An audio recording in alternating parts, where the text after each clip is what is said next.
Isang ama na merong sakit na prostate cancer ang nagparesponde na. Dahil sa kanyang kasalukuyang sitwasyon, hindi na siya makapagtrabaho dahil hirap na siyang kumilos. Bukod pa rito, matagal na niyang paghihintay kung kailan siya ulit may sasalang sa chemotherapy. Kaya't isang individual ang agad na tumugon sa kanyang pangangailangan. Kung sino siya, tunghayan po natin. Hirap sa paglalakad at nangangayayat na. Ganitong lagay ni Tatay Rolly dahil sa kanyang iniindang sakit. Ito rin ang dahilan kung kaya't natigil siya sa paghahanap buhay. Kaya naman agad na inilapit sa ating programa ang kanyang kalagayan para marespondihan. At sa ating pagbisita sa kanilang munting tahanan sa lungsod ng Caloocan, nakita agad namin ang kanyang kalagayan kung saan nahihirapan na siyang kumilos. Kwento ni Tatay Rolly, nagsimula ang kanyang problema mula nang mamatay ang kanyang asawa. Ganito pong kalagayan ko, nag-start po ito noong July 2023. Pero mga January pa lang nararamdaman ko na kaya pinansin. Kasi nga parang na-depress din ako sa pagkawala ng asawa ko. Parang ano na lang ako, yung iba, pasok, bahay, inom, pasok, gano'n lang ginawa ako ng sarili ko. January 23, naramdaman ko na parang may pero binaliw ko lang hanggang sa dumating na may ihina ako ng dugo. Hirap na talaga akong umihi. Masakit? Masakit talaga. Hanggang minsan may times na nagpapampers ako kasi hindi ko na dire-diretso na nagpo-flow na lang yung ihi ko. Ni-repair ako sa UARM. Yun nga, doon ako sinitiskan, lahat ng laboratories, hanggang sa biopsy. Doon nalalaman sa biopsy ang bato sa prostate, nakakapit marami, malalaki. Tapos tinisay nila, nalagyan ako dito ng catheter. Dito na nila nalaman ang tunay niyang kalagayan. Na-biopsy ako, sabi cancer nga, stage 2. Sabi niya, kailangan operahan agad. Kaya lang, bago ako operahan, kailangan i-chemo muna dahil sa sobrang malalaki sila ng kailangan paliitin mo muna. Pa-treat, kailangan mag-3 session na chemo ako para lumit yung bato. Tapos, after ng 3 session ng babalik na naman ako sa kanila. Sabi ko, parang hindi na ako makakabalik. Kung matapos ko man yung chemo, kasi mahal. Sa PGH, last December, no? January, hindi pa. Hanggang ngayon, hindi pa ako natawagan. Tutation pa lang po. Maliban sa cancer, may iba pang iniindang karamdaman si Tatay Rolly. Since birth, polio victim. Napansin ko na itong last 3 years, parang mas lalo pa siya lumiliit. Diabetes. Minana ko na sa magulang ko ng 2021, na-detect to. Ang apo niya na si Alexis ang unang nakapansin sa kanyang kalagayan. Napansin ko po siya kanya kasi bawat uuwi siya ng gabi, inom siya, hindi siya kakain, inom agad siya. Tapos, tulog na siya, hindi siya kakain, nagkakinabukasan, papasok ulit siya. Napansin ko, may diaper siya, hindi siya nagsasalita sa amin. Na ganun na nga, na hindi na siya makapagpigil ng ihi. Ngayon, nung nakita ko siya naka-diaper, kinausap ko po siya. Via sa chat po kasi nahihiya nga po siya sa amin magsabi. Pinaamin ko po siya, ayun nga po yung sinabi niya. Kaya nung nalaman namin na diagnose siya, stage 2 na. Nagulat po kami talaga ng sobra. Ngayon, yung chemo niya na hindi pa matuloy-tuloy dahil wala pa ng text yung doktor. Hintay lang po kami sa mga signal ng doktor para makapunta po kami doon. Ako po yung kumakausap sa mga doktor. At tulad nung catheter niya dito natanggal, pinicturean ko, sinin ko sa doktor. 2 po catheter niya dito, 2 hose. Yung isa barado, kaya po sumasakit yung likod niya simula nung natanggal. Kasi barado, hindi lumalabas lahat ng ihi niya.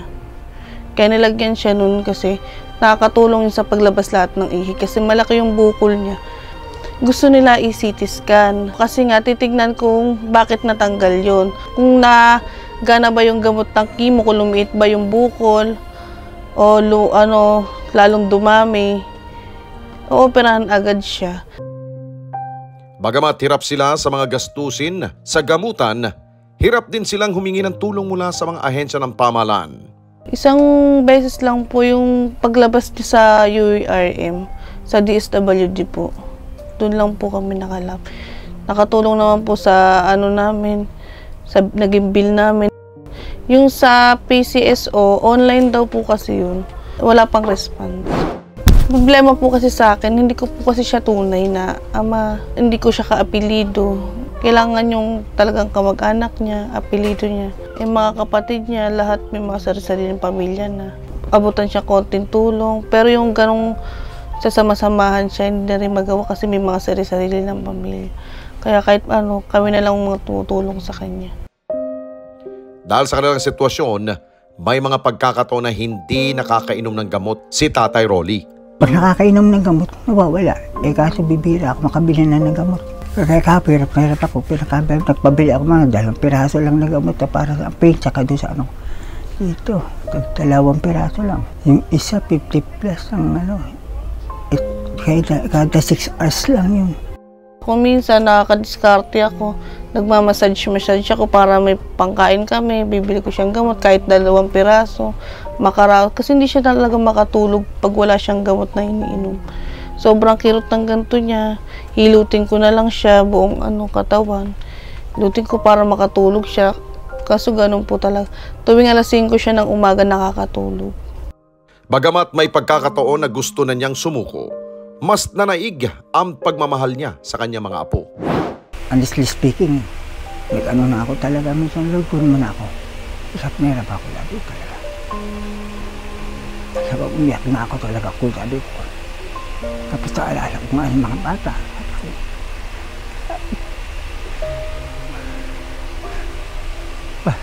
Lord, pasensya na, Lord. Talaga. Gusto ko lang bumigay. Kung ano-ano naiisip ko na minsan. Kung ano-ano, sabi ko.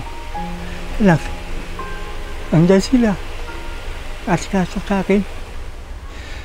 Kaya pinilit ko pa rin. Hanggang pinipilit ko. Kawawa sila kasi pag wala pa ako. Kaya't ang kanyang panawagan, marespondihan ang kanilang kalagayan. Sana po, kung sino man yung magandang loob na matulungan ako sa aking kalagayan, kahit anong tulong po, tatanggapin ko. Maski pinansyal, maski material na bagay, kailan po. At sa pamagitan ng ating programa, isang individual ang agad na rumisponde sa kanila. Ako si Mara Tamundong mula sa San Andres, Bukid, Maynila. Actually, nabanggit sa akin na isang kaibigan na mayroong isang cancer patient na nangangailangan ng tulong. Kaya ako naman, right away, gusto ko rin agad makatulong. Sabi ko nga, iba kasi pagka ikaw na yung sinabihan, hindi mo pwedeng tanggihan. Kasi ayoko na maramdaman ng tao yung rejection at saka yung parang hindi mo siya mahal. Kaya nung sinabi sa akin kaagad, hindi ako nagdalawang salita, pati yung tao, umuo kaagad ako. Kasi unang-una, yung ganitong bagay na magpagtagpuin kayo ng panahon ng sitwasyon, ibig sabihin, blessed ka na nun eh. Kasi hindi naman lahat ng tao na malalapitan mo tutulungan ka. Pero the mere fact na kayo ay nagkita, nagtagpo, ibig sabihin yung sitwasyon para doon talaga na makatulong. Kaya't hindi na siya nag-aksaya pa ng panahon dahil agad siyang namili ng mga pagkain at grocery na ibibigay sa pamilya ni Tatay Rolly. At matapos mabili ang lahat ng kanilang ibibigay, kasamang responde, agad naming binisita muli si Tatay Rolly.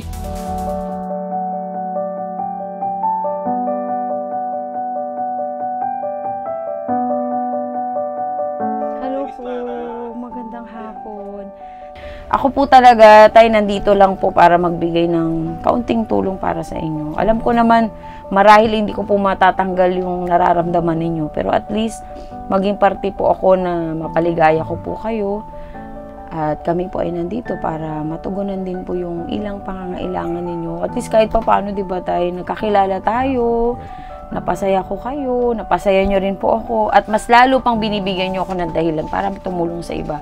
Nandito po ang grocery na pinamili po namin kanina. Ay, sorry po, bigat. May grocery kayo, ilang pagkain, at saka ito pong bigas.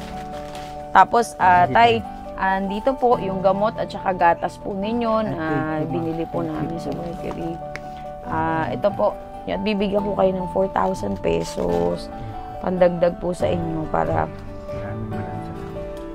tandaan po ninyo ang material na bagay ay nauubos. Pero ang pagmamahal sa tao hindi nababawasan. Ayan. Maraming salamat po sa tumutulong sa amin. Sa mga tutulong pa po, maraming salamat po. Sa lahat po na nagbigay ng tulong, maraming pong salamat. Malaking bagay po ito sa akin, lalong-lalo sa gatong kalagayan ko. Sana po, dumami pa sila. Gaano man kahirap ang ating sitwasyon, asahan natin na may mga taong handang tumulong anumang oras. Kaya't huwag tayong mawawala ng pag-asa. Sa halip ay dapat tayong maging matatag at harapin ang anumang hamon sa ating buhay. Mga kababayan, salamat po sa inyo pong pagsubaybay sa Responde Mata ng Mamamayan. Para mapanood pa ang iba pa naming pagresponde sa ating mga kababayan, i-click lamang ang subscribe button at i-follow lamang ang Net25 social media pages at Net25 TV.